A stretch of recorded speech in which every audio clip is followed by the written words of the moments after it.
रघुवंशम तक हम एक परंपरा देखते हैं। परंपरा कैसी?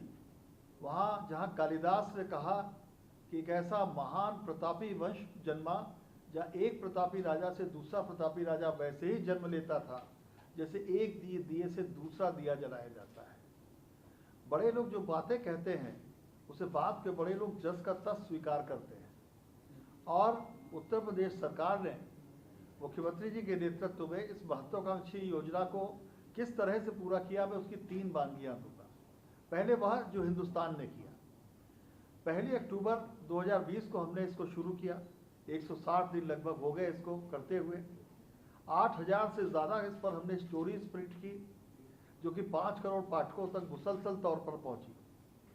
हमने 3000 से अधिक डिजिटल स्टोरीज की इसमें जो 6 करोड़ पाठकों तक पहुंची। और ज़मीनी तौर पर 750 स्कूलों में हम लोगों ने इवेंट्स करवाए जहां प्रदेश की महिलाओं, बालिकाओं और उनको आगे बढ़ाने की इच्छा रखने वाले लोगों ने तहे दिल से उसमें हिस्सा लिया। और पूरे प्रदेश में ये मैसेज गया कि जहां नारी है वही सब कुछ है। इसी दौरान हमने 17 बड़े वेबिनार्स किए और 7500 लोगों को हिंदुस्तान ने चिन्हित किया। वो महिलाएं जो कि उत्तर प्रदेश में महिलाओं की जागृति के लिए निरंतर काम करती रहेंगी। ये तो थे वो दिए जो दिए जलाएंगे, लेकिन कुछ मशालें जल चुकी थी जिन्हें जानना बहुत ज़रूरी है। 2 खबरें हमारे पास इसी तरीके की हैं। 2019 में मुख्यमंत्री जी झांसी गए और वहाँ पर एक महिला उनसे मिली जो कि मैं पूरी कहानी जानना चाहूँगा क्योंकि हो सकता है कुछ उसके टुकड़े मुझे मालूम हो। मैं आपसे रिक्वेस्ट करूँगा जब आप बोले तो ज़रा थोड़ा विस्तार से बताएं हमें मुख्यमंत्री जी। तो उन महिलाओं, एक महिला ऐसी मिली जो कि जिसमें बहुत तेज दिखाई पड़ा और मुख्यमंत्री जी ने उसकी देर सहायता करने का वचन दिया। आज उन्होंने बलेनी मिल्क प्रोड्यूसर के नाम से महिलाओं की वो जो संस्था है, सिर्फ 2 साल में 46 करोड़ का टर्नओवर बना चुकी है और 2 करोड़ रुपए का फ़ायदा उन्होंने कमाया। ये महिलाओं द्वारा महिलाओं के लिए और टोटल उस जगह की जागृति के लिए किया गया उद्योग था जिसको कि एक मुख्यमंत्री ने निजी तौर पर सपोर्ट करके आगे बढ़ाया। इसी तरह खीरी का किस्सा मेरे अखबार में ही मैंने पढ़ा था और वो ये था कि मुख्यमंत्री जी वहाँ गए, एक ट्राइबल लेडी आई, शायद आरती राणा उसका नाम था, और वो भी 2019 की ही बात है। उसने कहा कि हमारे यहाँ कुछ नहीं होता, हम लोग क्या करें। मुख्यमंत्री जी को बातचीत में मालूम पड़ा कि वहाँ पर सिर्फ खर होती है नदी के किनारे, और खर से कैसे उद्योग बनाया जाए, उस उद्योग से कैसे जीविकोपार्जन हो और उस जीविकोपार्जन के जरिए पलायन रुके, लोग कैसे आगे बढ़े, वो हुआ। और किस तरह उसको मार्केट लिंक किया गया, ये तो अपने आप में शोध का विषय है। तो मैं बहुत ज़्यादा समय इसमें जाया नहीं करूँगा। मैं चाहूँगा कि उत्तर प्रदेश की जो 10 ऐसी महिलाएं हैं जिन्होंने कि पाथ ब्रेकिंग काम किए और जो सैकड़ों हमारी माताएं बहनें यहाँ पर बैठी हुई हैं, सामने दिख रही हैं, उनकी उपस्थिति में उस कार्यक्रम को हम शुरू करते हैं। लेकिन उससे पहले 3 मिनट का एक हमारा एक कैप्सूल बना हुआ है। मुख्यमंत्री जी अगर आपकी इजाज़त हो तो मैं उसे दिखाना चाहूँगा।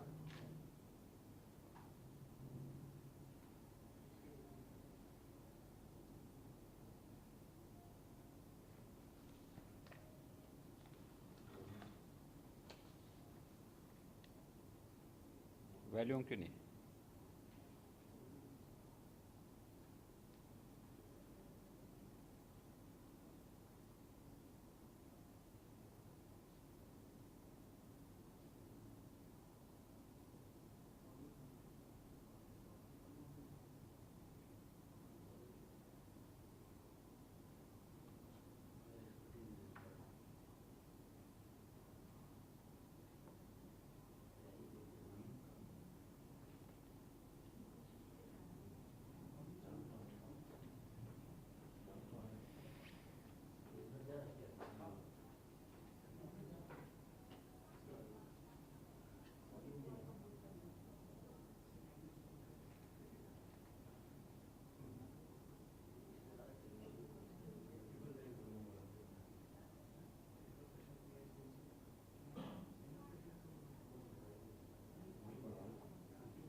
अब मैं गोरखपुर की श्रीति पांडे से बात शुरू करना चाहूँगा। श्रीति पांडे ने वर्ष 2014 में न्यूयॉर्क यूनिवर्सिटी से कंस्ट्रक्शन मैनेजमेंट में मास्टर्स की डिग्री हासिल की थी। वहीं पर वो अच्छा जॉब करने लगी थी, लेकिन नौकरी छोड़कर स्वदेश लौट आई। कोरोना के दौरान उन्होंने पटना में एक अस्पताल का निर्माण किया, जो कि रिकॉर्ड समय और रिकॉर्ड कम लागत में बना। यही नहीं, वो जो खंडवा में उन्होंने थोड़ा सा काम किया था जाके आदिवासियों और जनजातियों के बीच में, उनसे सीखा उन्होंने। इस तरह से जब उसको बनाया तो उसके कमरों के अंदर का तापमान 5 डिग्री कम पाया गया। तो एक ऐसा अभिनव प्रयोग था जिससे कि लोगों को न केवल आराम मिला, कम लागत लगी सरकार की, और बहुत जल्दी उसका निर्माण हुआ। श्रीति के पिता मंकेश्वर पांडे जी शहर के एमजी कॉलेज के प्रबंधक हैं। श्रीति, आप सीधे मुख्यमंत्री जी से बात कर सकती हैं। मुख्यमंत्री जी, आप श्रीति से सीधे बात कर सकते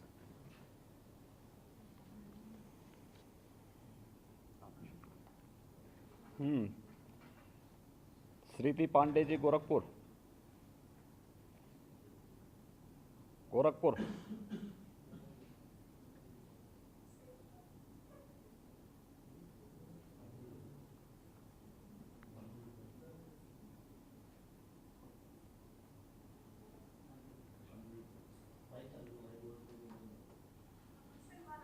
हाँ, नमस्कार।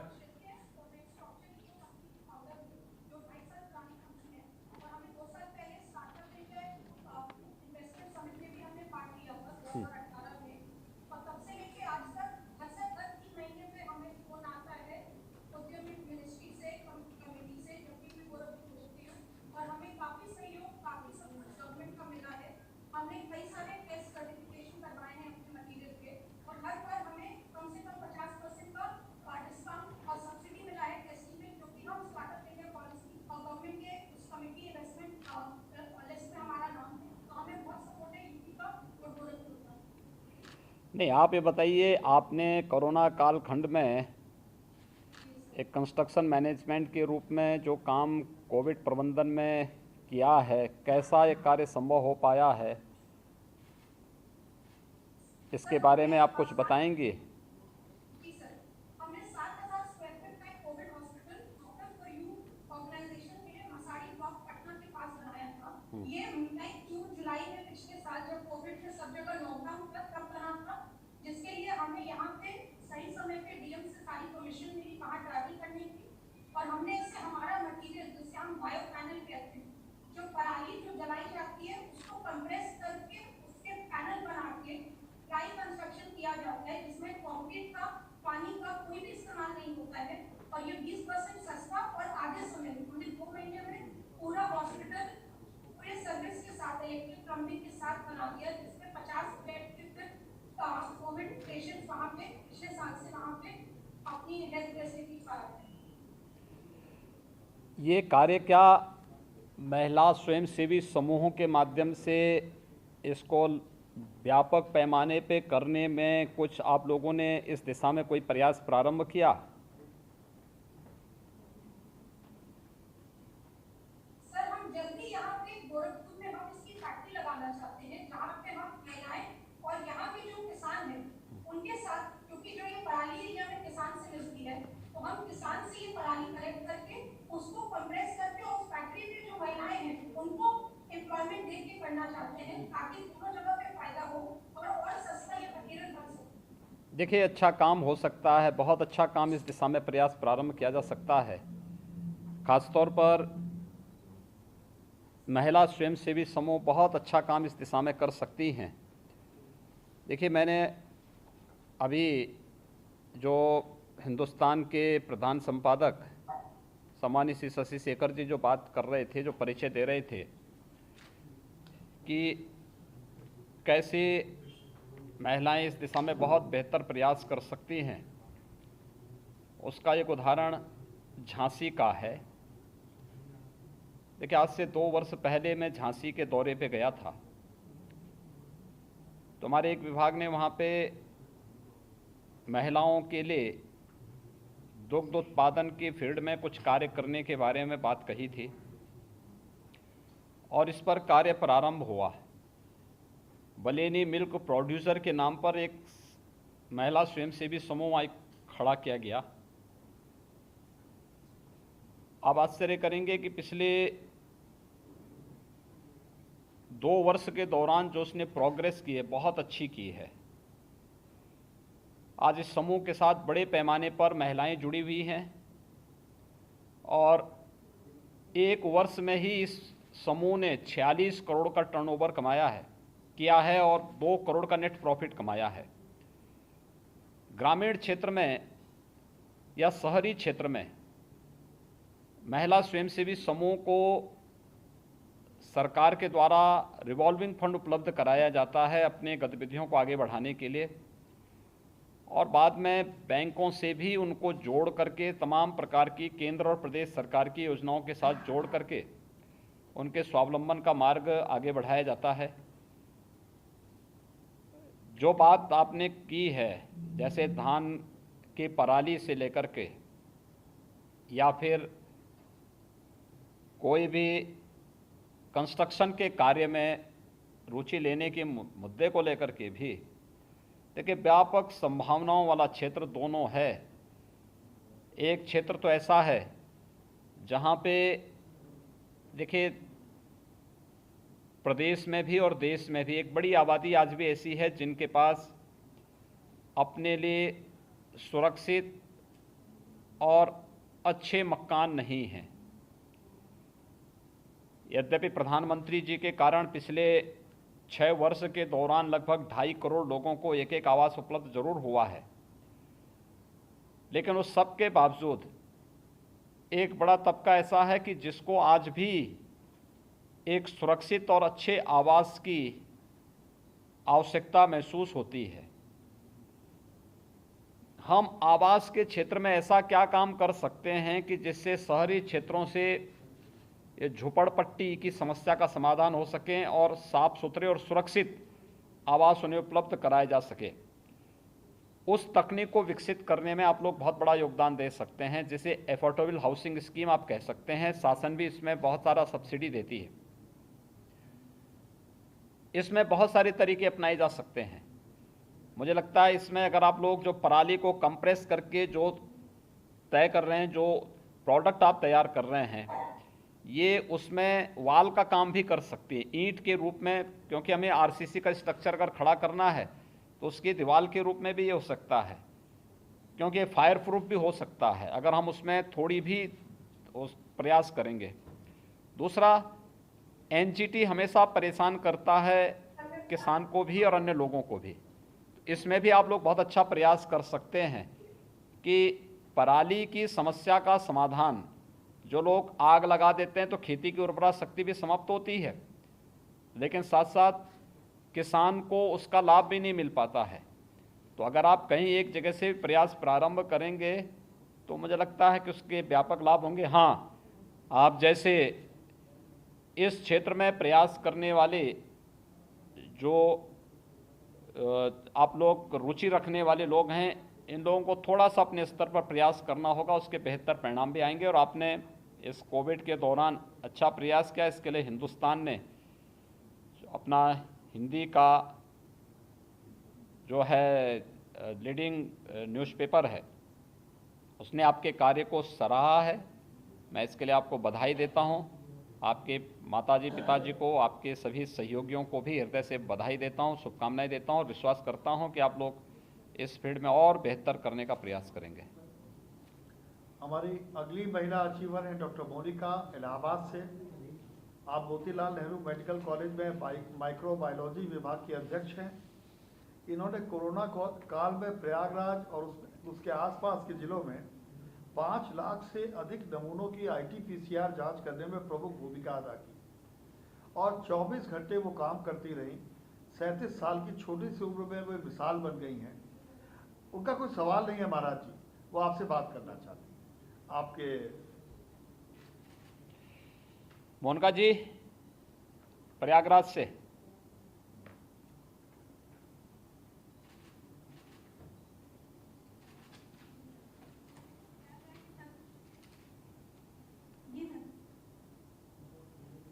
कैसे हैं आप?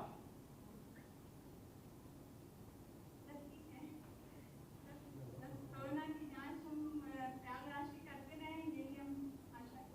माइक्रोबायोलॉजिस्ट हैं आप? जी sir. Motilal Nehru medical college में प्रयागराज में। दौरान हमारी लैब।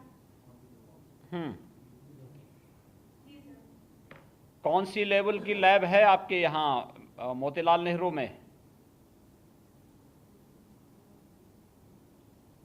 सर हमारे यहाँ DSL 3 लैब है जो कि इनॉग्रेट हुआ था 9 अप्रैल को, और उसके बाद हमें आपके द्वारा सर कोवैक्स लैब भी किया गया जो 5 अक्टूबर को जिसकी इनॉग्रेशन हुई थी। हाँ। तो अभी हमारा जो माइक्रोबायोलॉजी विभाग है वो पूरी तरह से इक्विप्ड है, और इसमें DSL 3 DSL 2 लैब दोनों हमारे यहाँ स्थापित है सर।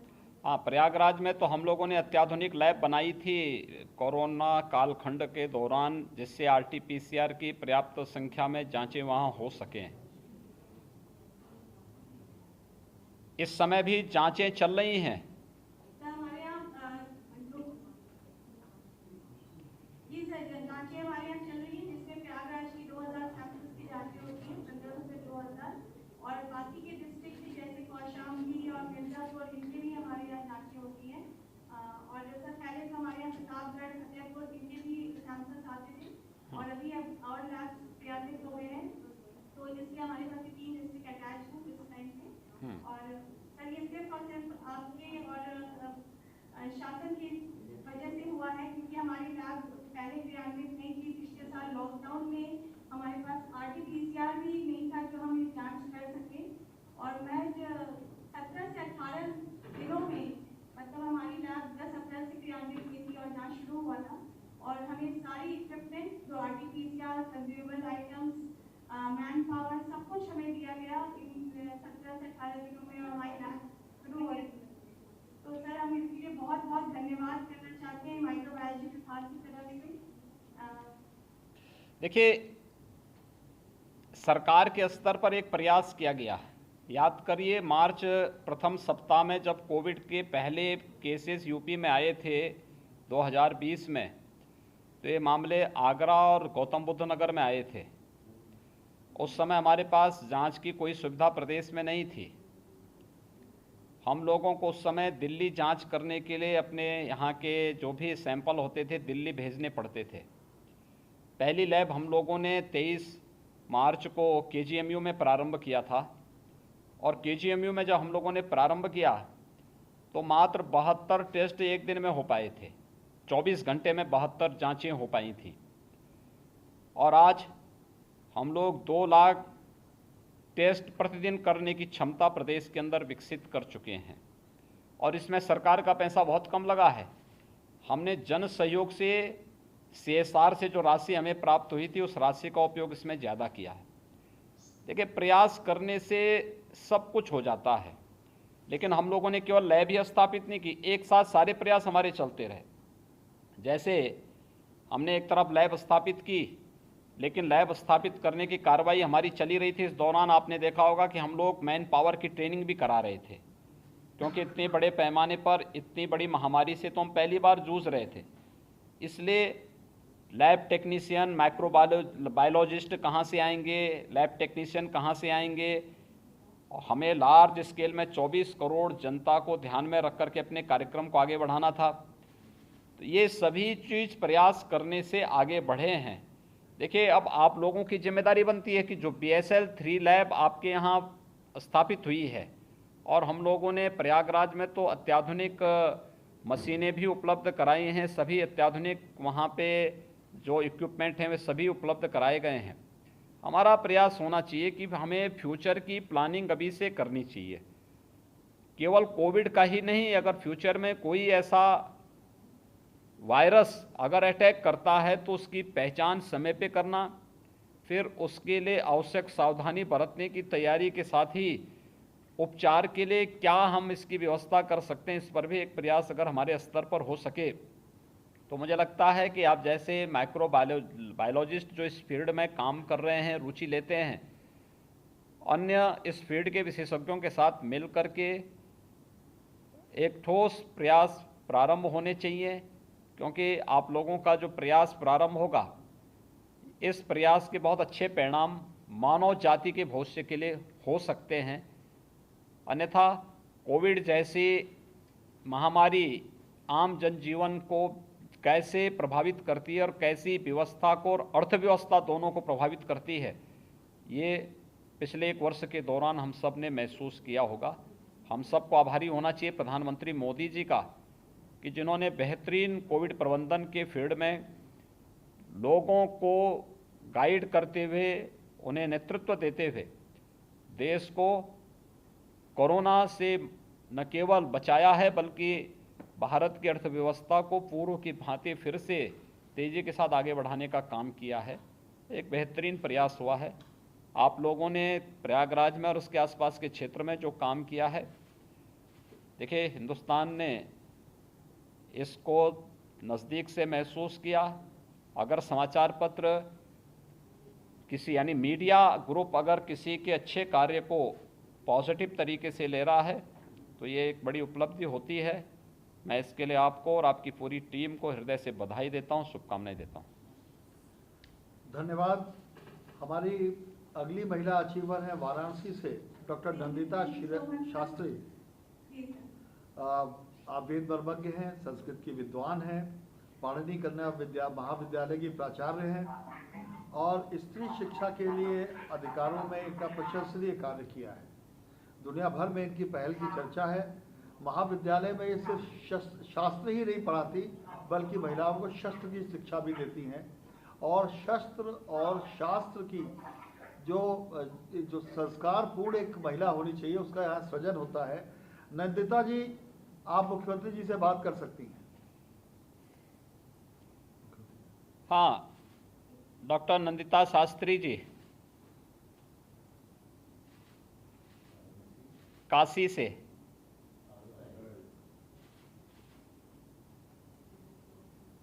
काशी,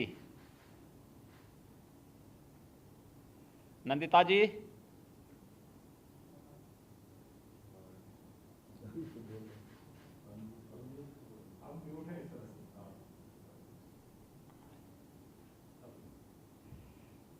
नंदिता जी कैसी हैं आप? मैं अच्छी हूँ, मैं अभिनंदन करती हूँ। हाँ। आपका अभिनंदन करती हूँ। नहीं, अभिनंदन मैं आपका करता हूं क्योंकि आपने संस्कृत के क्षेत्र में पाणिनि कन्या महाविद्यालय के माध्यम से जो बहुत सराहनीय पहल की है, प्रयास किए हैं, पिछले कई वर्षों से जो प्रयास काशी में चल रहा है, ये बहुत अभिनंदनीय है। और आज आपकी इस पहल को जो है देश का बहुत यानी मीडिया ग्रुप का एक प्रमुख जो है मीडिया ग्रुप हिंदुस्तान इसको स्वीकार कर रहा है, तो ये अपने आप में एक उपलब्धि है। आप मुझे बताइए कि इस समय क्या क्या गतिविधियां चल रही हैं पाणिनि कन्या महाविद्यालय में और किस रूप में सरकार इसमें सहभागी हो सकती है? जी, अपने महाविद्यालय में हाँ जी। वेद का, संस्कृत का, व्याकरण का शिक्षण तो चलता ही रहता है, लेकिन विशेष रूप से मिशन शक्ति के तहत इस समय आत्म सुरक्षा स्वावलंबन की दृष्टि से ताइक्वांडो और जूडो कराटे का प्रशिक्षण कन्याओं ने इस कोरोना काल में विशेष रूप से अखिलेश रावत जी और अजित श्रीवास्तव जी के सहयोग से प्राप्त किया। कन्याएं, ऐसा कि आपको पता ही है कि शस्त्र और शास्त्र दोनों में ही पारंगत होना का उद्देश्य है। सर्वांगीण शिक्षा उन्हें प्राप्त। हमारी महाविद्यालय की जो संस्थापिका महियसी आचार्य डॉक्टर देवी जी थी, उनके आरंभ से का उद्देश्य था कि कन्याओं को सर्वांगीण शिक्षा प्राप्त हो। मुझे शस्त्र, शास्त्र, संगीत, भोजनालय, हर प्रकार की वो किसी भी क्षेत्र में जाएं और उन्हें कभी भी पराजय का मुद्दा देखना पड़े, अभी तो उनका सतत सम्मान हो, मातृत्व के रूप में, वैभूषिक के रूप में, धार्मिक क्षेत्र में। इस समय 80 घाट पर सुबह बनारस कार्यक्रम चलता है जहाँ पर हमारी कन्याएं प्रतिदिन प्रातःकाल भोर में वहां जाती हैं और वैदिक मंत्रों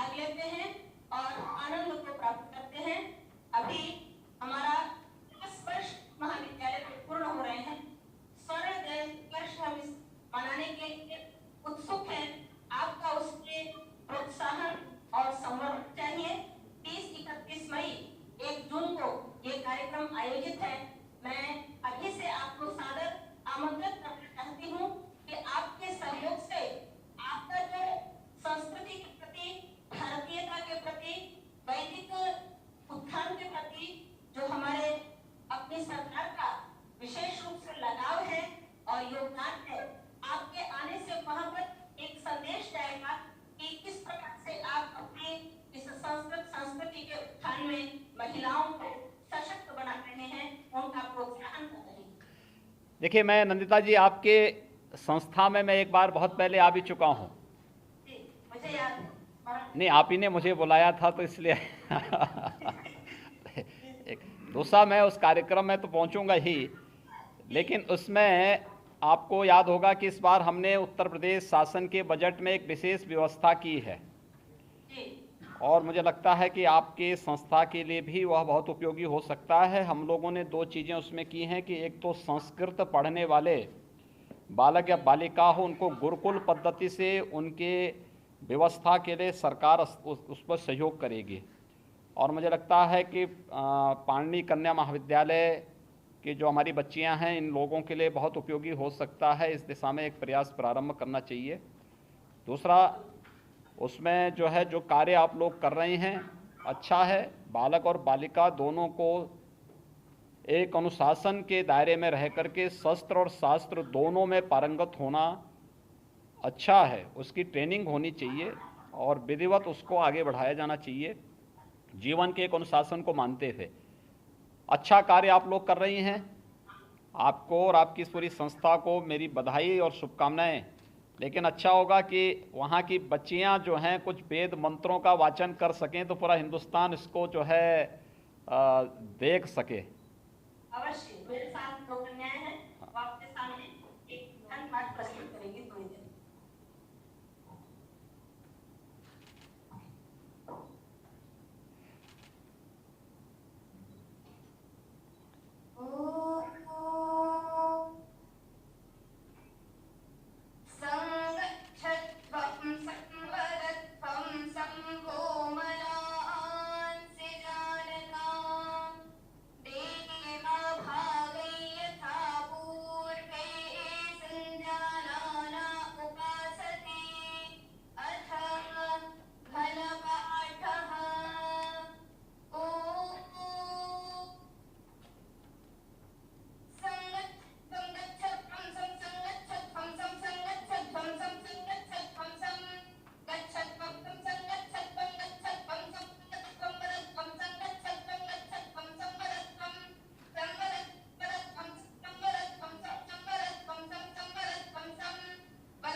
अच्छा है, बहुत सुंदर, अति उत्तम।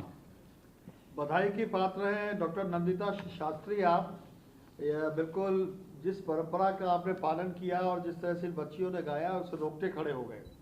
अब अगली नोएडा चलते हैं जहां शशि नांगिया जी हैं हमारे साथ। ये गारमेंट एक्सपोर्ट यूनिट चलाती हैं। एक समय में शिक्षिका हुआ करती थी। 1989 से काम शुरू किया छोटी जगह से, सेक्टर 11 से। आज सेक्टर 62 में भी इनकी इकाई है और गारमेंट उद्योग में 600 से अधिक कर्मी इनके साथ काम करते हैं। शशि नागिया जी, आप मुख्यमंत्री जी के रूबरू हैं, मुख्यमंत्री जी आपसे बात करेंगे। शशि जी नमस्ते। आप थोड़ा बताएंगे अपनी यूनिट के बारे में। सर, मेरी यूनिट मैंने 1989 में यहाँ नोएडा में शुरुआत करी एप्लीकेशन पे, और मेरे पास शुरू में सर 5 मशीनें। वैसे उसको बढ़ाते बढ़ाते सर 1992 में मैंने इसको स्वाति एक्सपोर्ट्स के गवर्नमेंट रिकॉग्नाइज्ड एक्सपोर्ट हाउस बनाया, जिसको प्रेसिडेंट अवार्ड मिला 1992 में और 1994 में। सर मैं यहाँ पे क्योंकि बहुत सी महिलाएं हैं, मैं ये बताना चाहूंगी कि हर चीज पॉसिबल है अगर आपका निश्चय दृढ़। क्योंकि मैं आपको ये भी मुझे बताने में शर्म नहीं है कि मैं एक सिंगल पेरेंट हूँ और मैंने सारा बिजनेस खुद संभाला राइट फ्रॉम डे 1 1989 से। मैं उस टाइम जब एक अलग होना फैमिली से टैबू माना जाता था, तो मैंने उस टाइम अपना फैमिली से मैं अलग हो गई थी, क्योंकि माय हस्बैंड वाज वायलेंट, सो मेरे बच्चों के ऊपर काफी बुरा असर उसका पड़ता था। तो मैंने कहा अगर मैं इन बच्चों को इस दुनिया में लाई हूँ तो I need to make a good citizen of the country. और क्योंकि मैं एजुकेशन को बहुत ज्यादा इंपॉर्टेंस देती थी, तो मैं सर अलग हो गई और मैंने 1989 में बिजनेस शुरू करा एग्जीबिशन। सर मैं अपने आपसे ये थोड़ा सा कहना चाहूंगी कि आज की डेट में मेरे पास 64 में 50,000 जगह है, आप 500-600 लोग काम करते हैं और मैं लेडीज को बहुत इम्पोर्टेंस देती हूँ वहाँ पे। संडेज के दिन उनके बच्चों को बुलाती हूँ, पढ़ाती हूँ और संडे के दिन मैं सब लेडीज से रूबरू उनसे उनकी प्रॉब्लम पूछती हूँ ताकि उनका अपने समाधान ढूंढा जाए। मैं ये समझती हूँ कि अगर हर कोई जो बिजनेस एंटरप्राइज है जिसका भी, उसमें अगर महिलाओं को ज्यादा बढ़ावा दिया जाए सर, तो नथिंग लाइक इट। उनको आप उनके साथ इकट्ठे कंधे से कंधा मिला के कि हमारी वुमेन्स इंटरनेशनल डे था, तो बेशक वो फैक्ट्री की सफाई करने वाली है या धागा काटने वाली है सर, सबको इकट्ठा करके हम सब लोगों ने केक काटा। उनको ये फीलिंग कराई कि हम मैं भी उस रास्ते से गुजरी। तो इस फीलिंग से उनको प्यार है कि थोड़ा सा इमोशन उनके जो है वो बैकअप होते हैं सर, और उनके आगे सामने आती हैं, बात करती हैं, अपनी प्रॉब्लम्स बताती हैं, और बहुत सी घरों की प्रॉब्लम्स सर मैंने आज तक सॉल्व करी। शशि जी, आपने अपनी बात काफी अच्छी कही है, मुख्यमंत्री जी को सुनिए, आपने अपनी बात के अच्छे से समझाई। देखिए, मैं आपका अभिनंदन करता हूं और अच्छा प्रयास आप कर रही हैं इस फील्ड में। देखिए, शासन की भी बहुत सारी योजनाएं हैं और मुझे तो बताते हुए प्रसन्नता है कि रेडीमेड गारमेंट्स को हम लोगों ने ओडीओपी योजना के अंतर्गत भी आपके गौतम बुद्ध नगर जनपद में लिया है। हम लोगों ने इस दिशा में जो एक नया प्रयास प्रारंभ किया है, इस बार के बजट में आपने देखा होगा कि महिला सामर्थ्य के नाम पे एक नई योजना हम लोगों ने प्रारंभ की है।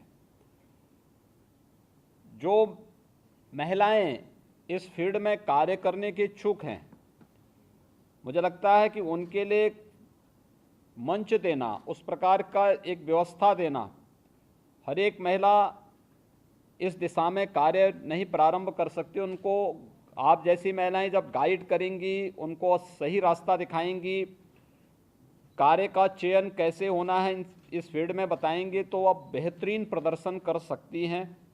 क्योंकि जहाँ पे उचित गाइडेंस उनको रहा है और सही दिशा रही है, उसके बेहतर परिणाम भी रहे हैं। और रेडीमेड गारमेंट्स का एक हब बन सकता है उत्तर प्रदेश। प्रदेश सरकार ने इसके संबंध में अपनी पॉलिसी भी पहले से ही दी है। उसमें हम तमाम प्रकार की सुविधाएं और छूट भी उपलब्ध करा रहे हैं। बहुत बड़ा काम हो सकता है। ये कार्य आधी आबादी का ही नहीं बल्कि पूरी आबादी के कल्याण से जुड़ा हुआ है। ये केवल महिला सुरक्षा सम्मान से ही नहीं बल्कि पूरे समाज के स्वावलंबन से जुड़ा हुआ है। और आप जो कार्य इसमें कर रही हैं बहुत अच्छा प्रयास है। मुझे विश्वास है कि अन्य जो महिलाएं हैं वे भी इससे प्रेरित होकर के स्वावलंबन का मार्ग प्रशस्त करेंगी और न केवल स्वावलंबी बनेंगी बल्कि अन्य लोगों को भी, केवल एक महिला नहीं होती, एक अपने आप में परिवार होती है और समाज की आधारशिला होती है। हमारा शास्त्र तो कहता ही है कि राष्ट्रस्य स्वः नारी अस्ति, यानी नारी ही देश का भविष्य होती है। तो वह भविष्य सम्मान से होगा, स्वावलंबन से होगा। एक बेहतरीन प्रयास के लिए आपका अभिनंदन। और हिंदुस्तान मीडिया ग्रुप ने आपके इस पूरे अभियान को अपनी स्वीकृति दी, यानी उन्होंने इसको मान्यता दी। इसके लिए मैं आपको और आपकी पूरी टीम को हृदय से बधाई देता हूं, अपनी शुभकामनाएं भी देता हूं। आप चलते हैं कानपुर और मिलते हैं प्रेरणा वर्मा से, जो कि एक युवा उद्यमी और निर्यातक है। सिर्फ 3,000 रुपये की छोटी सी रकम से इन्होंने काम शुरू किया था, वो भी चमड़े का, जब सिर्फ पुरुष काम करते थे।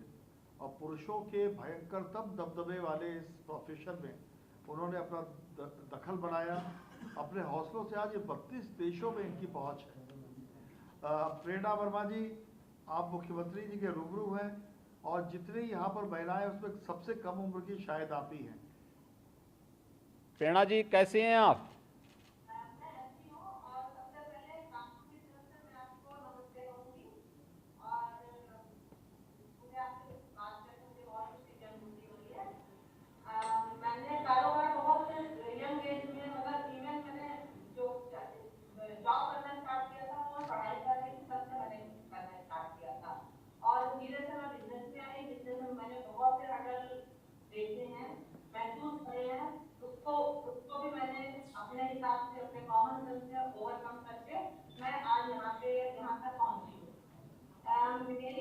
मेरा एक समस्या भी है, समस्या सभी की है, कॉमन समस्या है, साथ में सुझाव भी है साथ में।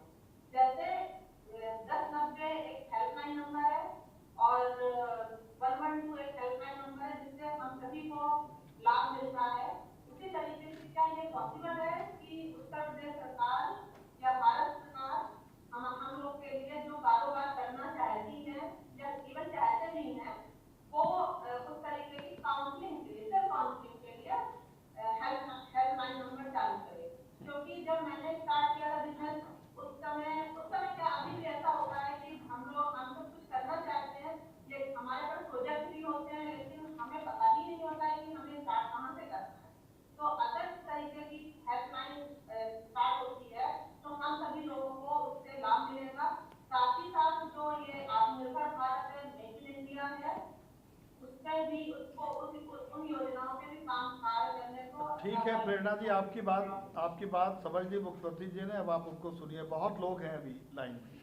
देखिए, आप अच्छा कार्य कर रही हैं और आपने जो सुझाव दिया है, और मुझे प्रसन्नता तो इस बात की है कि प्रदेश सरकार के द्वारा जो पहले से ही चलाई जा रही विभिन्न प्रकार की योजनाएं हैं उनकी जानकारी आपको है। जैसे महिलाओं की सुरक्षा से जुड़ी हुई जो मामला है वीमेन पावर लाइन 1090 के बारे में, या घरेलू हिंसा से पीड़ित महिलाओं के लिए जो हेल्पलाइन जारी की गई 181, ये इन सब के बारे में। इसके अलावा हम लोगों ने सीएम हेल्पलाइन भी जारी की है, 1076 है, जिसमें महिलाएं नहीं बल्कि प्रदेश का कोई भी नागरिक अपनी समस्या को उस लाइन के साथ जोड़ करके बता सकता है और उसमें शिकायतकर्ता की संतुष्टि ही मामले के निस्तारण का आधार माना जाता है। आपने जो बात कही है कि महिलाओं की काउंसलिंग के लिए भी हेल्पलाइन जारी करने के बारे में, यद्यपि हमने हेल्प डेस्क हर एक कार्यालय में इसके लिए पहले से तैयार किए हैं, हेल्पलाइन इसके बारे में नहीं, लेकिन हम लोगों के पास जितनी भी हेल्पलाइन हैं हम लोग इसमें से प्रयास करेंगे कि इसमें महिलाओं से जुड़े हुए या रोज़गार से जुड़े हुए काउंसलिंग के जो कार्यक्रम होते हैं इसमें कैसे ये मदद कर सकती है, इसमें हम लोग एक बार प्रयास करेंगे। लेकिन आपने जिस फील्ड में काम करना प्रारंभ किया है, ये फील्ड महिलाओं के लिए एक अनजान सा फील्ड था, और ख़ास तौर पर लेदर इंडस्ट्री में इसके बारे में मान्यता थी कि ये पुरुष वर्चस्व का क्षेत्र है, लेकिन आपने उस वर्चस्व को भी तोड़ा है। आप उसमें भी कार्य कर रही हैं, रुचि ले रही हैं, मेहनत से अपने परिवार और अभिभावकों के मार्गदर्शन में इस कार्यक्रम को आगे बढ़ाइए। हमारी शुभकामनाएं हैं। हिंदुस्तान ग्रुप ने आपके इस पूरे प्रयास को उन्होंने न केवल सराहा है, बल्कि इस मामले में उन्होंने आपको उन प्रदेश की कुछ चुनिंदा महिलाओं में से एक चुना है जो अच्छा कार्य कर रही हैं। इसके लिए मैं आपको बधाई देता हूं, शुभकामनाएं देता हूं। अब आगरा की अपर्णा राजावत अपने आप में ये अरूठी हैं, सेल्फ डिफेंस के क्षेत्र में काम करती हैं। पिंक मिशन बेल्ट की संस्थापिका हैं, अंग्रेजी में MA है, MBA पास हैं, और शिक्षित होने के साथ बहुत ज़्यादा अच्छी मोटिवेशनल स्पीकर भी है। 15 राज्यों की 1.5 लाख महिलाओं को ये सेल्फ डिफेंस की ट्रेनिंग दे चुकी हैं। 19 फरवरी 2020 को 7,401 महिलाओं को एक साथ ट्रेनिंग देकर इन्होंने Guinness book of world record में नाम दर्ज कराया। हॉलीवुड की एक डॉक्यूमेंट्री इनके ऊपर बन चुकी है, 2 इंटरनेशनल अवार्ड मिले हैं, और एक फिल्म इनके ऊपर बन रही है। अपर्णा, आप मुख्यमंत्री जी के रूबरू हैं। अपर्णा जी। सर, आपको शत नमन करती हूँ, क्योंकि महिला सशक्तिकरण में जो सरकार काम कर रही है वो अपने आप में एक काबिल तारीफ है। मेरा एक प्रश्न है और एक प्रार्थना है आपसे कि पिछले 3 सालों में लंदन में थी, वहाँ से मैं सब कुछ छोड़ के आके अपना मैंने लाइफ गोल कर दी है कि महिला सशक्तिकरण में, महिला सुरक्षा में काम करना है। तो जैसे मैंने बताया, महिला महिलाओं को प्रशिक्षण दे चुके हैं। अभी मेरे पास कई छोटे शहरों से यूपी में कॉल आता है कि हमारे आगे महिलाओं को प्रशिक्षण चाहिए। सर, अभी फिलहाल मैं आगरा रहती हूँ, मेरे लिए मुमकिन नहीं है कि मैं शहरों में जाके, हर शहर में जाके। तो प्रश्न मेरा ये है कि सरकार ये सोच रही है कि स्कूलों में, कॉलेजेस में एक सेल्फ डिफेंस अनिवार्य सब्जेक्ट के रूप में डाला जाए। और मैं कहूँगी सर, सेल्फ डिफेंस ही नहीं, क्योंकि सेल्फ डिफेंस से डेफिनेटली मानसिक मजबूती आती है, लेकिन भावात्मक मजबूती भी बहुत जरूरी है, कानूनी जानकारी होना बहुत जरूरी है, और जो cyber crime, cyber stalking, cyber bullying, all of that, इसके बारे में तो पिंक बेल्ट मिशन है, एक पूरा सर्वांगीण प्रोजेक्ट है ये वुमेन सेफ्टी पे, जिसमें हम 5 डायमेंशन में काम करते हैं। अगर सरकार की सहायता हो तो हम हर शहर में जाके इस तरह की ट्रेनिंग हम एक शहर में दे सकते हैं। हर कॉलेज में हम नहीं जा सकते, लेकिन मैं क्या करती हूँ, हम मास्टर ट्रेनर का तैयार करते हैं। एक हमारा सेशन होता है 3 घंटे का, बहुत ही पावरफुल सेशन होता है। मैं न्यूक्लियर 1090 के साथ राजस्थान कमीशन, राजस्थान ने मुझे बुलाया, वुमेन कमीशन राजस्थान ने बुलाया है, यूनिसेफ के साथ काफी डिपार्टमेंट के साथ काम कर चुके हूँ। लेकिन अगर ऐसा हो जाए, प्रदेश में भी सरकार इतना बेहतरीन काम कर रही है कि एक पहला चरण होता है मेरा सेशन में हम 5 डायमेंशन पे काम करते हैं। उसके बाद हम वॉलंटियर जो बनते हैं 700-800 से PHU वाराणसी में 700-800 महिलाएं वॉलंटियर बनी, लखनऊ में भी करीबन इतना ही नंबर था। 3 दिन की ट्रेनिंग देके उनको मास्टर ट्रेनर बना। अपर्णा जी, आप मुख्यमंत्री जी को सुने, आपकी बात कंप्लीट हुई बहुत अच्छी तरीके से। नहीं, अच्छा बोल रही हैं आप, अच्छा काम भी कर रही हैं। देखिए, मैं सबसे पहले तो आपको बधाई देता हूं कि हिंदुस्तान ने मिशन शक्ति कार्यक्रम के अंतर्गत आपको चयन किया। आप अपने इस फील्ड में अच्छा काम कर रही हैं। देखिए, इसमें आपने जो चीज़ें यहाँ मेरे सामने कही हैं, मुझे बताई हैं, जो सुझाव भी दिए हैं, मैं इसका स्वागत करता हूँ।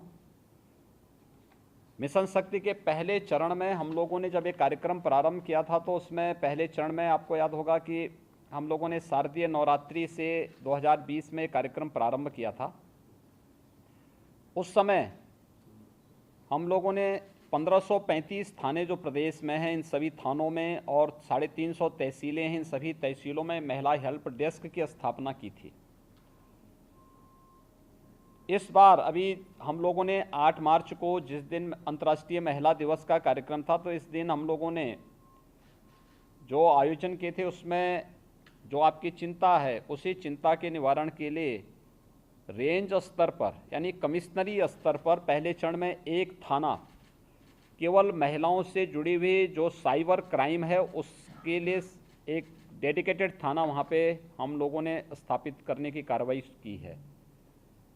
दूसरा, हर एक जनपद में एक महिला रिपोर्टिंग थाना, महिला संबंधी अपराध से जुड़े हुए जितने भी ऐसे मामले आएंगे उन सब की रिपोर्टिंग वहाँ होगी, वहाँ से उसका उस पे कार्रवाई होगी और उसमें जवाबदेही भी तय करने की कार्रवाई हम लोगों ने वहाँ पर की है।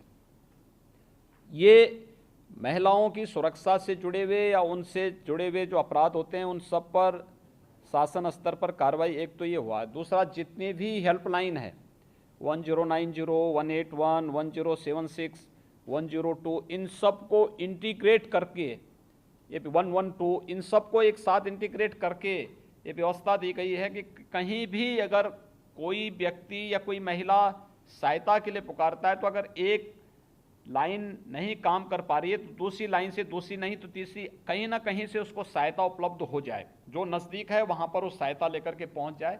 ये उसके लिए हम लोगों ने तैयार किया है। जहाँ तक आपका ट्रेनिंग का कार्यक्रम है, मुझे लगता है कि सबसे अच्छा प्रयास ये होगा आप जहाँ कार्य कर रहे हैं उसके बारे में शासन की संस्थाओं के साथ जुड़ें।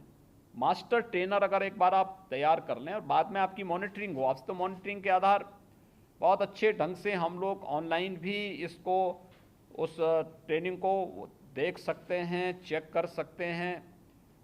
देखिए, कोविड के दौरान जैसे हम लोगों ने किया था, जब कोरोना आया था तो कोरोना के दौरान एक चीज़ थी, हमारे प्रदेश में 75 जनपद हैं। 75 जनपदों में से 36 जनपद ऐसे थे जहां कोई आईसीयू बेड नहीं था, कोई वेंटिलेटर नहीं था। तो हम लोगों ने पहले चरण में काम किया कि वहां वेंटिलेटर और आईसीयू बेड उपलब्ध कराए, वहाँ के डॉक्टर की ट्रेनिंग करवाई, टेक्नीशियन की ट्रेनिंग करवाई। लेकिन फिर भी एक सामान्य ट्रेनिंग और एक एक्सपर्ट में अंतर होता है। हम लोगों ने कोविड के दौरान एक काम किया था, वर्चुअल आईसीयू प्रारंभ किए थे। वर्चुअल आईसीयू में हम लोगों ने पीजीआई, केजीएमयू और आरएमएल को हर जनपद से जोड़ दिया था और हर जनपद के जो वहाँ के सीएमओ और उस कोविड हॉस्पिटल से जुड़े हुए विशेषज्ञ थे, शाम को 5 से 6 बजे 1 घंटे का वर्चुअल आईसीयू में उनकी जो समस्याएं होती थी वहीं पे हम लोग उसका समाधान करके उसका रास्ता निकालते थे। ऐसे ही कार्यक्रम मुझे लगता है आज के दिन पे तैयार हो सकता है। महिला सुरक्षा आज की आवश्यकता है। आप इसमें अपर्णा जी अच्छा काम कर रही हैं। आपको और आपकी पूरी टीम को मैं हृदय से बधाई देता हूं और हिंदुस्तान ने इसको मान्यता दी। मैं इसके लिए हिंदुस्तान ग्रुप को भी हृदय से धन्यवाद देते हुए आपको और आपकी पूरी टीम को बधाई और शुभकामनाएं देता हूं। हाँ। अब अलीगढ़ की हर्षा अरोड़ा। हर्षा नया करने के लिए मशहूर हैं, तालों के शहर से आती हैं, तिजोरी की फैक्ट्री लगाई, फिर लखनऊ की इन्वेस्टर्स समिट में भाग लिया, सरकार के साथ एमओयू साइन किया और शहर का इकलौता आधुनिक पेंट और लेजर कटिंग प्लांट स्थापित किया। हर्षा, आप अपनी बात सिर्फ 1 मिनट में कहें, मुख्यमंत्री जी का टाइम कीमती है और उनकी बात सुने ताकि सभी लोग लाभान्वित हो सके। हर्षा।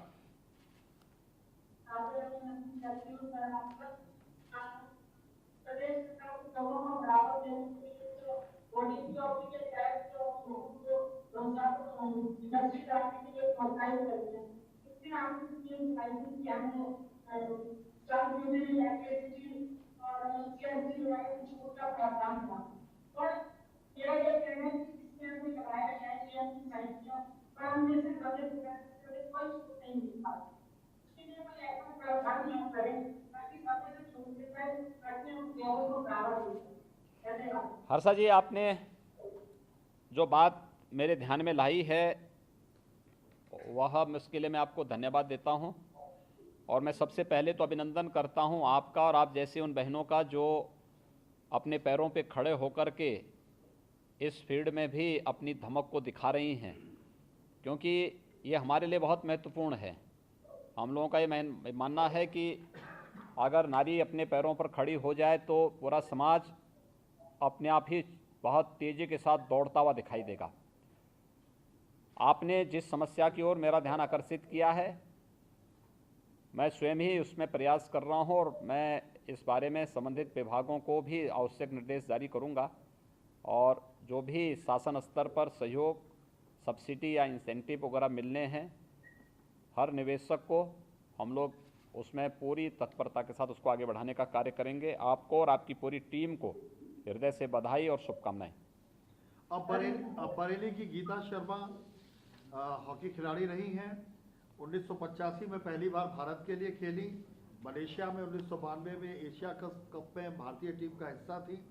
हॉकी के प्रति उनका जज्बा है। बच्चियों को प्रोत्साहित करती हैं और आज भी खेलती और खिलाती हैं। गीता, समय का अभाव है, 1 मिनट बस।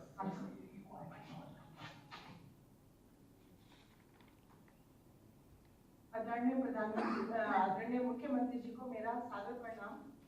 शशि शेखर जी को भी मेरा प्रणाम। मैं बहुत धन्यवाद देती हूँ हिंदुस्तान अखबार का और यहाँ पे अभिमन्यु जी जो है, उन्होंने सभी महिलाओं को प्रदेश में दूर दूर जाकर एक जगह एकत्रित कर महिला शक्ति मिशन शक्ति का जो ये प्रकरण हुआ है, इसके लिए बहुत बहुत हृदय से मैं आभार।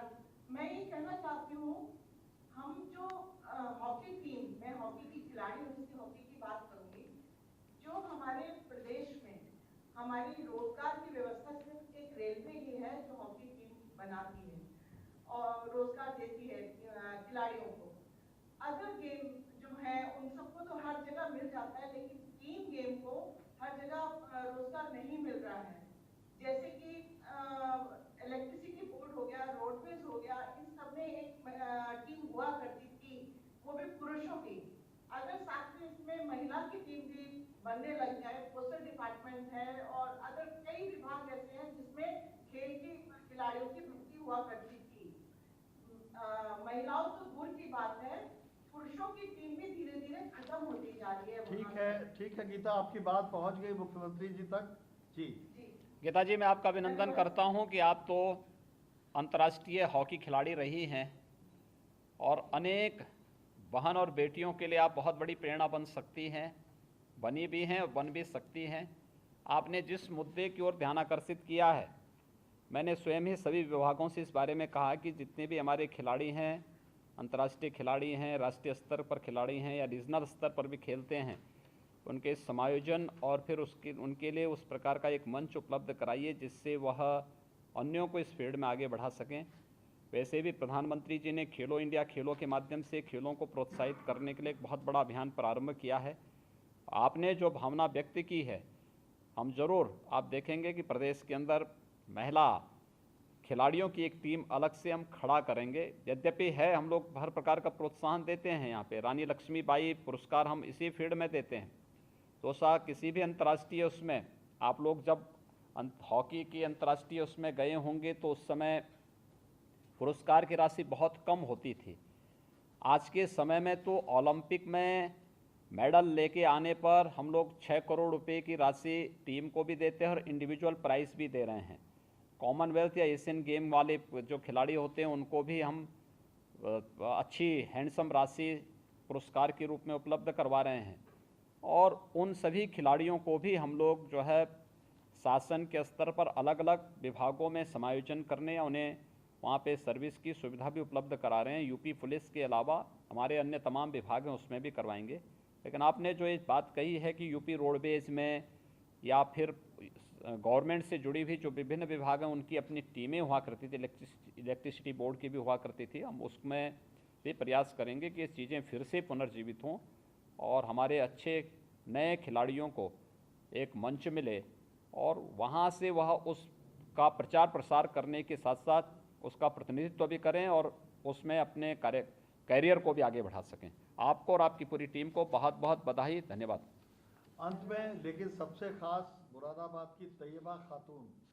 तैयबा जो है हस्तशिल्पी हैं, अभावों के बीच रहते हुए भी उन्होंने गजब का काम किया है। उन्हें राज्य पुरस्कार से नवाजा जा चुका है। उन्होंने जिला उद्योग केंद्र के माध्यम से विश्वकर्मा और ओपी स्कीम से भी लाभ उठाया है। तैयबा, राज्यपाल ने भी आपके हुनर की सराहना की है। आप अपनी बात सिर्फ 1 मिनट में कहें क्योंकि कार्यक्रम समापन की ओर है। दयावी जी बताएं, आप वहां से आवाज नहीं आ रही है।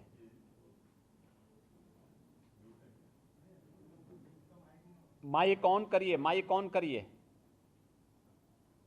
सुनिए ना, फोन क्या नहीं कर सकते हैं? माइक ऑन करिए, आपकी आवाज नहीं आ रही है। आवाज नहीं आ रही, आवाज नहीं आ रही, माइक ऑन करिए।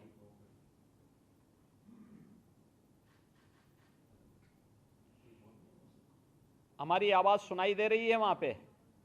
मुख्यमंत्री जी की आवाज सुनाई दे रही है ना? ठीक है, तो ये बात कोई बात नहीं, आपकी आप बात बोल- रिकॉर्ड हो गई, हम पहुंचा देंगे। अब आप मुख्यमंत्री जी को सुनिए। आपकी आवाज आ रही, आप मेरी आवाज आ रही है आप तक? आप बोलिए, आप बोलिए, आपकी आवाज आ रही है। आप बोलिए, बोलिए। जी सर, मेरा नाम तैयबा खातून है। मैं ये मेडल अवार्ड हूँ और ये मैंने हैंडीक्राफ्ट में बहुत अच्छा काम किया है और सर आपने मुझे पुरस्कार भी दिया था मुझे।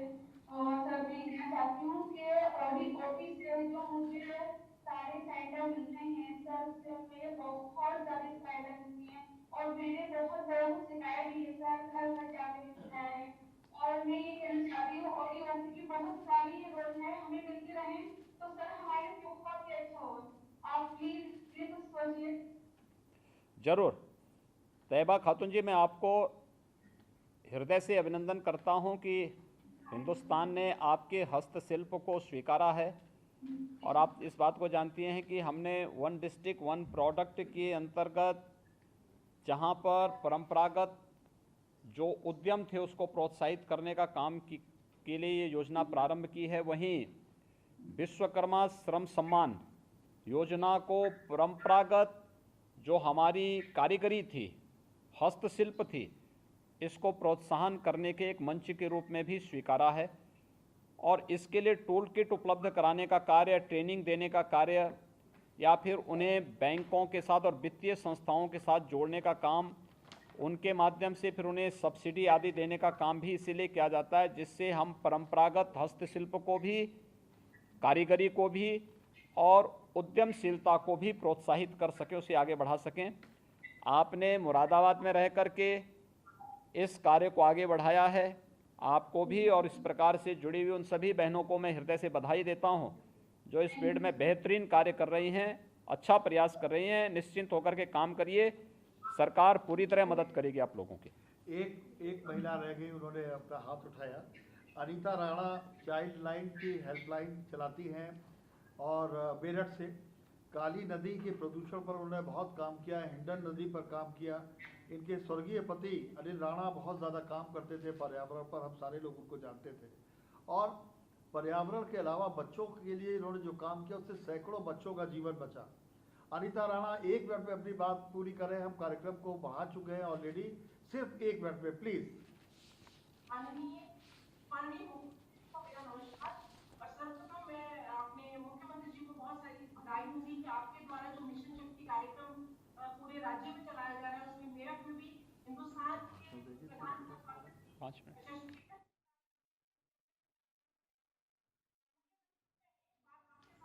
चाहूंगी क्योंकि मैं महिला बाल विकास मंत्रालय के साथ मिलकर 103 जो हेल्पलाइन है कार्य कर रही हूँ। मैं कुछ ऐसी समस्याएं हैं जो लगातार हमारे बीच में आती है जिसका मैं रूबरू उनके साथ बहुत होना पड़ता है। और हमें मेरठ में जो है छोटी छोटी बच्चे जो नवजात बच्चे जो है अवस्था में, अवस्था में कहीं कहीं पूरी ग्रेड तक उन बच्चों को छोड़ जाता है। उस समय चाइल्ड हेल्पलाइन आगे आती है, पुलिस के साथ मिलकर उन बच्चों को बचाने का काम करती है। उसमें सबसे बड़ी जो समस्या आती है कि हमारे मेरठ मंडल में 0 से लेकर 10 वर्ष तक के बच्चों के लिए रखने का कोई ग्रह नहीं है, जिसमें हमें उन बच्चों को ले जाने के लिए जो हमारा आच्छादित है वो रामपुर है और रामपुर जो 50 की संख्या है वो वहाँ पर पूरी हो चुकी है। ऐसे बच्चों को जब हम लेके जाते हैं तो हमें बदायूं जाना पड़ता है, एक लंबा सफर तय करना पड़ता है, कभी कभी। ठीक है अनीता जी, आपकी बात कन्वे हो गई, मुख्यमंत्री जी को सुनिए। अनीता जी, मैं आपका अभिनंदन करता हूं कि आपने अपने जीवन की चुनौती को दरकिनार करते हुए समाज की चुनौतियों को भी स्वीकार किया है और आज सफलतापूर्वक उसका मुकाबला करते हुए आगे बढ़ रही हैं। जो आपकी चिंता है वही सरकार की भी चिंता है। हम लोगों ने 2 प्रयास के लिए कहे हैं और हर एक जनपद में एक तो 4 स्थानों पर बड़े बड़े केंद्र ऐसे स्थापित करने के लिए जहां पे निराश्रित महिलाओं के लिए आश्रय स्थल बनाए जा सकें। वृंदावन में हम लोग 1000 महिलाओं के लिए कृष्णा कुटीर बना चुके हैं। दूसरा केंद्र हमारा अयोध्या में बन रहा है मां कौशल्या के नाम पर, कौशल्या सदन। 1000 निराश्रित महिलाओं को रहने की व्यवस्था और उनके वहां पर उचित प्रशिक्षण की व्यवस्था भी, ये हम अयोध्या में हमारा काम बहुत जल्दी प्रारंभ होने जा रहा है। 2 अन्य स्थान हम लोगों ने इसके लिए चिन्हित करने के लिए कहे हैं। डिस्ट्रिक्ट एडमिनिस्ट्रेशन से इसके लिए ज़मीन आवंटित करके और इस पर तत्काल कार्रवाई करने के लिए कहा है। दूसरा, कमिश्नरी स्तर पर हम लोगों ने उन नवजात शिशुओं के लिए एक व्यवस्था बनाने के लिए कहा है जो किन्हीं कारणों से माँ बाप पाल नहीं पाते हैं या लावारिस पड़े रहते हैं, उनकी उचित देखभाल जहाँ पर हो सकें। तो हमने प्रयास इसके लिए हर एडमिनिस्ट्रेशन रेंज स्तर पर, यानी जो हमारे कमिश्नरी हैं, कमिश्नरी स्तर पर इस प्रकार के केंद्र बनाने के लिए पहले से ही हम लोगों ने कहा है। जहाँ पे हमें लैंड उपलब्ध हो चुकी है, प्रशासन ने पहल तेज कर दी, वहाँ पे कार्य हमारे प्रारंभ हो चुके हैं। जहाँ नहीं हो पाया हम इसको आगे बढ़ाएंगे, एक अच्छा प्रयास होगा। इसमें एक और चीज़ हम लोगों ने की है, 18 कमिश्नरी स्तर पर हम लोगों ने एक अटल आवासीय विद्यालय प्रारंभ करने जा रहे हैं। इस सत्र में हम प्रारंभ करेंगे अटल आवासीय विद्यालय। इसमें सीबीएसई बोर्ड की तर्ज पर हम पाठ्यक्रम को लेकर के आ रहे हैं। यहाँ पे लॉजिंग फूडिंग की सारी व्यवस्था रहेगी और एक ही कैंपस में सारी सुविधाएं बच्चों को उपलब्ध कराएंगे, जहाँ पर हम उन बच्चों के लिए जो बच्चे निराश्रित हैं या जिनके माँ बाप खाना बदोश की तरह इधर उधर घूमते हैं, आज वो लखनऊ में हैं, अगले दिन बरेली चले गए, फिर अगले दिन जो है मुरादाबाद चले गए, फिर वहाँ से मेरठ चले गए या सहारनपुर चले गए, अपना काम धंधे के लिए, मजदूरी के लिए इधर उधर घूमते रहते हैं। उनके साथी बच्चे भी घूमते हैं, उनकी पढ़ाई नहीं हो पाती है। सरकार ने उन सभी बच्चों को अटल आवासीय विद्यालय के माध्यम से उनकी उचित देखभाल करने, उन्हें पढ़ाने की व्यवस्था के साथ ये कार्यक्रम शुरू कर दिया है। इस सत्र में हम लोग प्रयास करेंगे कि उन बच्चों का प्रवेश हम प्रारंभ कर सकेंगे। तो ये 3 प्रकार के कार्यक्रम बच्चों के लिए और महिलाओं के लिए प्रदेश में उनकी व्यवस्था के लिए किए जा रहे हैं। आपने अच्छा सुझाव दिया है, मैं आपको और आपकी पूरी टीम को हृदय से बधाई देता हूँ, शुभकामनाएं देता हूँ और विश्वास व्यक्त करता हूँ कि आप लोग निरंतर प्रयास करेंगे तो अवश्य सफलता इसमें प्राप्त होगी। अब ये प्रथम चरण समाप्त हुआ। मैं मुख्यमंत्री जी से अनुरोध करूंगा कि कार्यक्रम के समापन पर एक छोटा सा अपने विचारों से हम लोगों को लाभान्वित करें। हिंदुस्तान मिशन शक्ति कार्यक्रम में हिंदुस्तान के प्रधान संपादक सम्मान्य श्री शशि शेखर जी, मेरे साथ यहाँ पर जुड़े हुए हमारे शासन के सभी अधिकारीगण, आज मुझे मिशन शक्ति के इस अभियान में प्रदेश से जुड़ी हुई 10 ऐसी बहनों से बात करने का अवसर प्राप्त हुआ है जिन्होंने अपने फील्ड में कुछ विशिष्ट किया है। यद्यपि मैं देख रहा था कि इतनी बड़ी संख्या में हर एक सेंटर में बड़ी संख्या में बहनें खड़ी थी, बैठी थी और उसमें से बहुत सारे लोगों ने अपने अपने फील्ड में बेहतरीन कार्य करके लोगों के लिए एक आदर्श प्रस्तुत किया है। मैं उनके साथ संवाद नहीं बना पा रहा हूं, लेकिन वे अगर अपने सुझाव लिख करके हमें भेजेंगी, देंगी, तो मुझे प्रसन्नता होगी मिशन शक्ति के कार्यक्रम को आगे बढ़ाने में। जो राज्य सरकार के स्तर पर प्रारंभ हुआ है, हिंदुस्तान ने 1 अक्टूबर से ही, जब से हम लोगों ने शारदीय नवरात्रि के पहले दिन इस कार्यक्रम को आगे बढ़ाया था, उस कार्यक्रम के साथ हिंदुस्तान ने जुड़ करके करोड़ों महिलाओं के बीच में, परिवारों के बीच में पहुंच करके इस कार्यक्रम को अपने लोकप्रिय समाचार पत्र के माध्यम से, डिजिटल मीडिया के माध्यम से वहां तक पहुंचाने का कार्य किया है।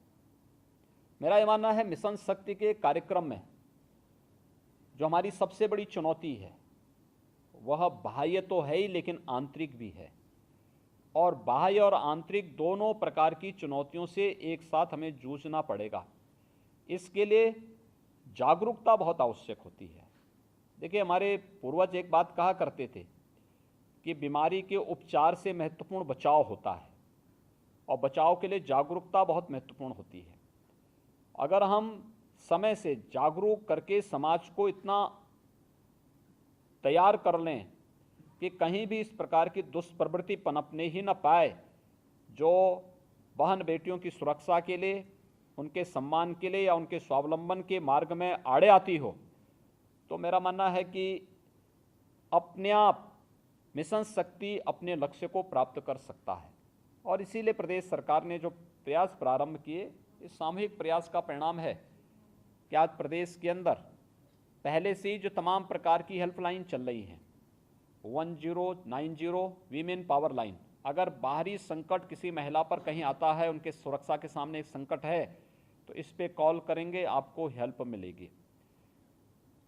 अगर एक पारिवारिक विवाद है और पारिवारिक संकट है महिला के ऊपर, घरेलू हिंसा से पीड़ित है, 181 हेल्पलाइन को कॉल करेंगी तो वहाँ पर उनको वहाँ पे मदद मिल सकती है। काउंसलिंग की भी व्यवस्था है, ये सारी चीज़ें वहाँ पर उपलब्ध हो जाएंगी।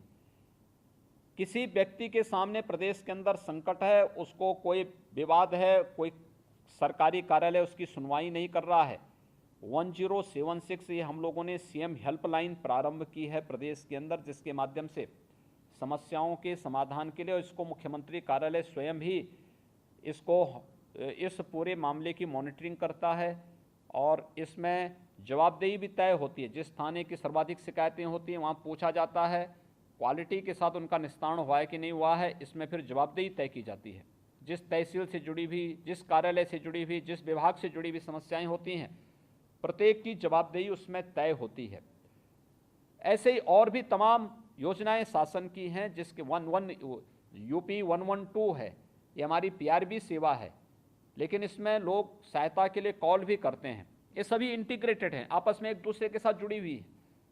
ये पहले से शासन की सुविधाएं चल भी रही, लेकिन साथ साथ महिलाओं के सामने जो चुनौती होती है, उसकी कोई समस्या हुई, किसी ने उसको प्रताड़ना किया, किसी ने उसके साथ मारपीट किया, उसके साथ दुर्व्यवहार किया, वो थाने में जाती थी, अपनी बात को पुरुष थानाध्यक्ष के सामने नहीं रख पाती थी।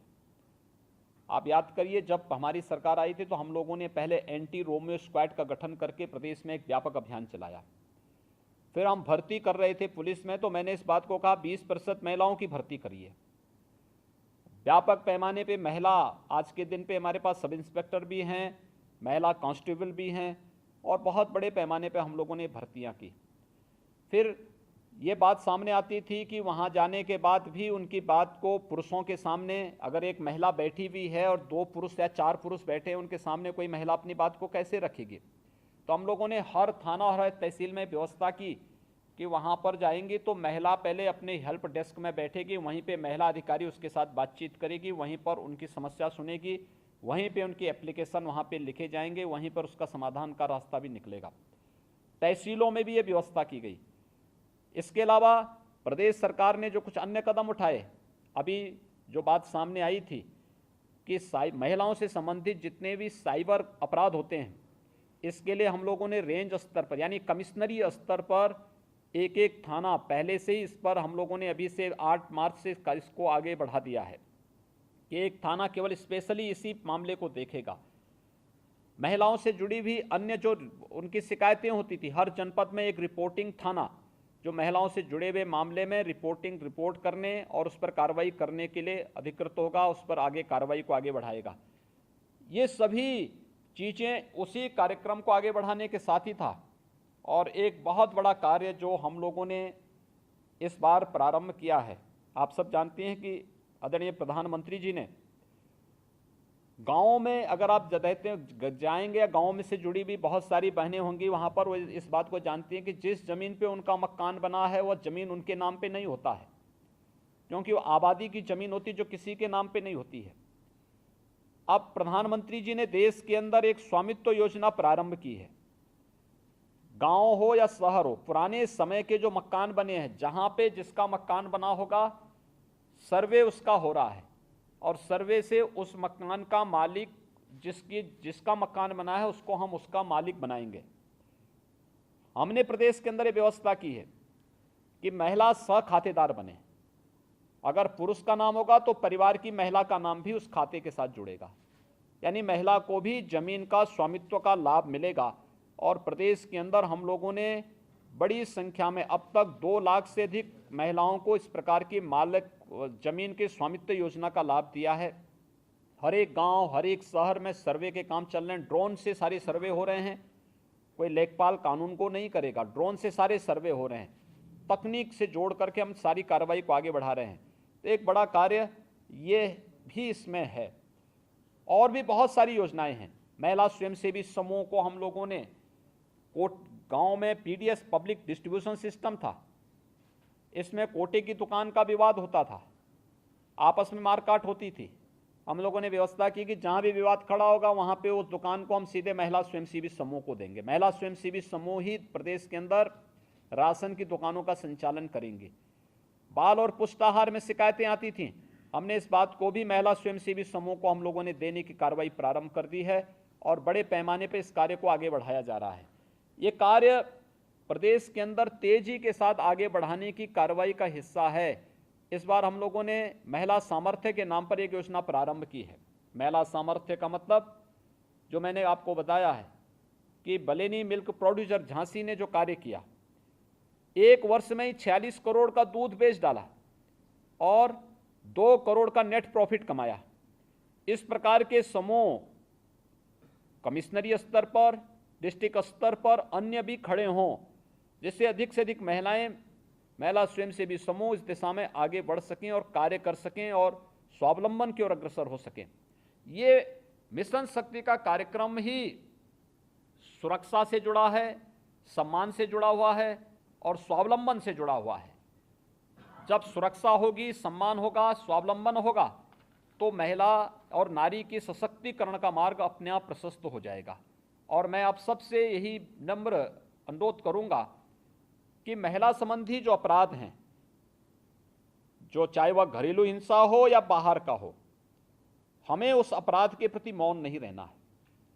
हमें जागरूक करना होगा समाज को और सामूहिक आवाज ऐसे लोगों के खिलाफ जो आपराधिक मानसिकता के साथ कार्य कर रहे हैं, उन लोगों पे तो हमें पैनी निगाह रखनी पड़ेगी। शासन और प्रशासन को इसके बारे में अवेयर करना पड़ेगा कि ये अपराध यहाँ पे हो रहे हैं, इसमें त्वरित कार्रवाई स्थानीय स्तर पर अपेक्षित है। लेकिन साथ साथ नारी गरिमा और सम्मान की रक्षा करने के लिए भी बहुत बड़े अभियान जो चल रहे हैं शासन के, इन योजनाओं के बारे में जानकारी देना, ये भी बहुत महत्वपूर्ण होगा। बहुत बड़ा काम इस क्षेत्र में हो सकता है। मैं अनुरोध करूंगा कि आप सभी लोग इन योजनाओं के साथ जुड़ करके अधिक से अधिक लोगों को इन योजनाओं के साथ जोड़ सकेंगे और उसके बारे में जागरूक कर सकेंगे तो एक बहुत बड़ा काम हो सकता है।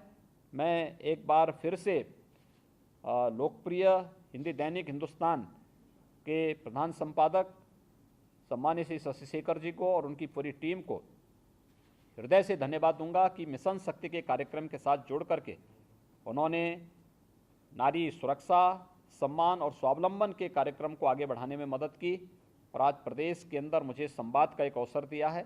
मैं इसके लिए आपको और आपकी पूरी टीम को हृदय से धन्यवाद देता हूं।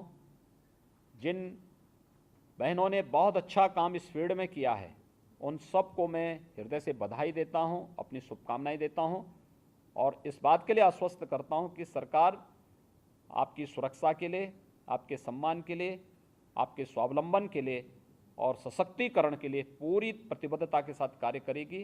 कहीं किसी के सामने कोई संकट आता है, कोई किसी प्रकार की कोई समस्या आती है तो मुख्यमंत्री कार्यालय जन सुनवाई पोर्टल को भी, यानी IGRS पोर्टल को भी हम लोगों ने प्रारंभ किया है। बहुत प्रभावी माध्यम है समस्याओं के निस्तारण का। CM हेल्पलाइन है और भी अन्य माध्यम है जिसके माध्यम से इन जानकारियों को शासन तक पहुंचाने का आप कार्य कर सकती हैं। मैं आप सभी को, सभी ने अलग अलग फील्ड में बहुत अच्छा काम किया है, अच्छा कार्य करके दिखाया है और इस कार्यक्रम के लिए मैं आप सबका हृदय से अभिनंदन करता हूं। आप सबके प्रति मेरी बधाई, शुभकामनाएं। धन्यवाद। जय हिंद। बहुत बहुत धन्यवाद मुख्यमंत्री जी। उन महिलाओं को भी शुक्रिया जिन्होंने इसमें शिरकत की। वो जो 10 महिलाएं अभी दिखाई पड़ी, मैं जैसे पहले बोल रहा था, वे 10 ऐसी मशालें हैं जो कि और दियों को जलने में सहायता प्रदान कर रही हैं। ये देश मैत्रेयी का देश है, गार्गी का देश है, अपाला का देश है। ये देश ऐसा देश है जहाँ महिलाओं ने अपने विवाह के मंत्रों की रचना की, जिसके जरिए आज हम अपने विवाह करते हैं। तो इस देश में महिलाओं की जागृति बहुत पुरानी परंपरा है। इस देश में महिलाओं के तलवार उठाने की भी बड़ी पुरानी परंपरा है। तो ये आज ऐसी सारी तरह की महिलाओं से हमें दीदार हुए, उन सबको बधाई। आपने मुख्यमंत्री जी जो नारा दिया, सुरक्षा, सम्मान, स्वावलंबन, मुझे ऐसा लगता है कि तस्वीर इधर के सालों में बदली है इस प्रदेश की, एक नई तस्वीर लेकिन बनानी शेष है और वो समर शेष है। बहुत बहुत धन्यवाद।